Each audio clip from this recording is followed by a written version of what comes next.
જય માતાજી. આજે બનાવવાના છે ગુલાબજાંબુ. તેની માટે હું પેકેટ લઈ આવી છું. ગિટ્સનું 200 ગ્રામનું પેકેટ છે. તો પહેલાં આપણે ચાસણી કરી લઈએ.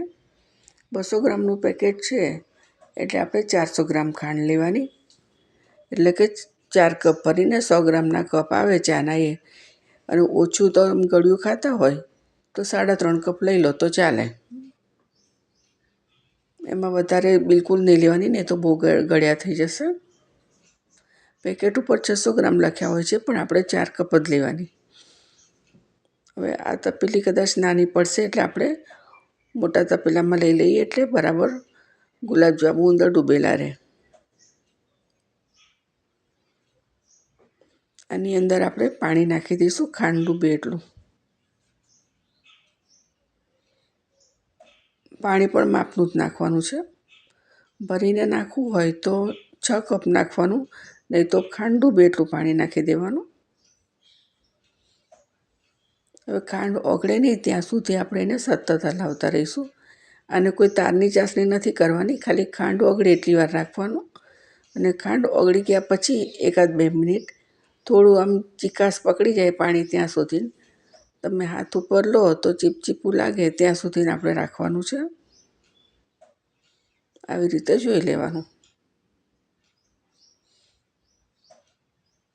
જો સરસ થઈ ગયું છે. પહેલાં તમારે હલાવતું રહેવું પડશે, તો ખાંડ નીચે ચોંટી જશે. હવે આની અંદર એલચી પાવડર. એલચી અત્યારે જો ખંડાતી ના હોય તો મિક્સરમાં કાં તો ખાંડીમાં એલચી નાખી અને 1 ચમચી ખાંડ નાખી દેવાની. એનાથી તરત જ પાવડર થઈ જશે એલચીનો. તો એલચી નાખી અને થોડુંક કેસર નાખી દીધું.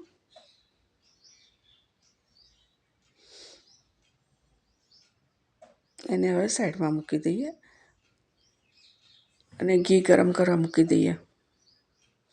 આ ઘરનું બનાવેલું ઘી છે.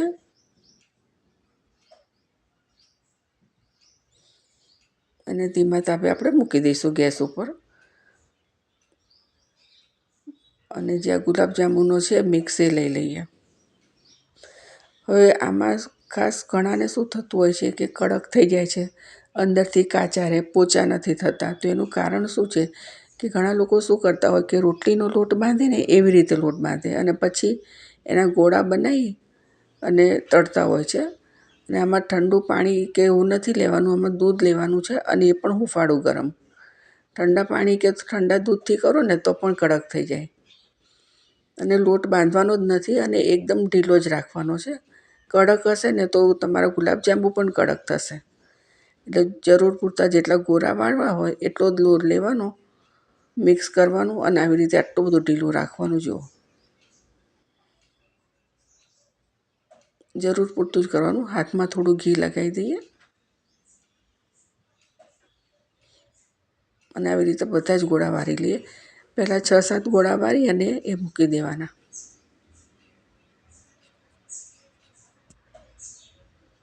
આવી રીતે જરૂર પૂરતું નાખીશું.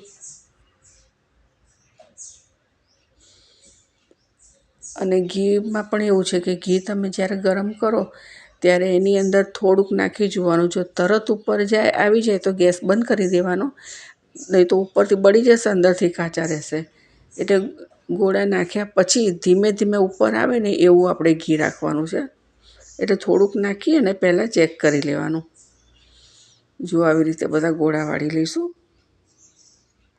જેટલા નાખવાના હોય ઘીમાં એટલા જ વાળવાના, બધા એકસાથે નહીં કરી લેવાના.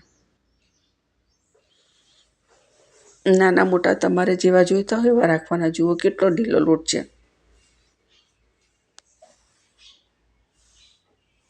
આવી રીતે નાખી જોવાનું. તરત ઉપર આવી જાય તો થોડીક વાર ધીમું કરી દેવાનું ગેસ, અથવા તો બંધ કરી દેવાનું. જો એકદમ ધીમેથી ઉપર આવશે. પહેલી વખતે જે નાખો છે એ તમારે નીચેથી ચોંટીને થોડાક લાલ થઈ જશે, પછી સરખા થઈ જશે. એકદમ બ્રાઉન કલરના કરવાના છે.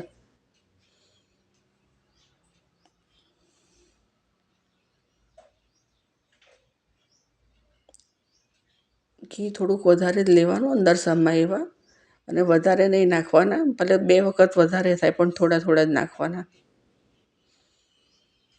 અને એને પછી સતત હલાવતા રહીશું. બસ આવી રીતે હલાવતા હલાવતા જ એને બ્રાઉન કલરના કરવાના છે. એ થઈ જાય ત્યાં સુધી સતત હલાવતા રહેવાનું. આવા કરવાના છે. જો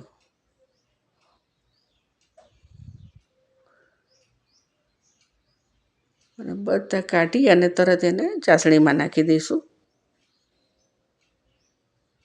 અને જે બીજો લોટ છે ને એ કોરો જ રાખવાનો છે. આપણે જરૂર હોય ને ગોરા બનાવવા હોય એટલો જ દૂધમાં પલાળવાનો. ચાસણીમાં નાખી દઈએ. જો આવી રીતે બીજા કરી લઈએ.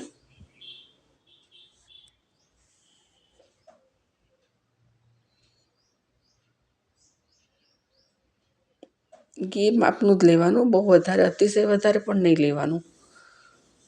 ખાલી આપણે ગોળા ડૂબી શકીએ એટલું જ ઘી લેવાનું છે.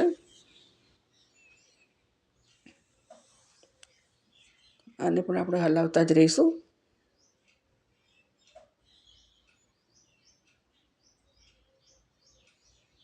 અને હલાવવામાં પણ ધ્યાન રાખવાનું, એકદમ હલકા હાથે. એ ઢીલો લોટ બાંધીને ગોળા કર્યા હોય ને તો તૂટી જતા વાર નથી લાગતી. જો આ પણ થોડા થોડા થઈ ગયા છે. પછી આપણે એને ફેરવતા રહીશું. જો સરસ થઈ ગયા છે તો આપણે ચાસણીની અંદર નાખી દઈએ. આવી રીતે બધા જ ગોળા કરી લઈએ.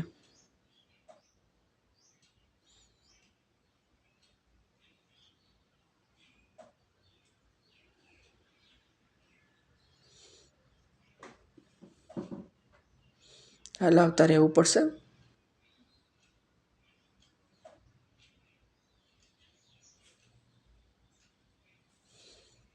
બસ સતત ફેરવતા રહીએ ને એટલે એને નીચે ચોંટી જવાની બીક ના લાગે આપણને.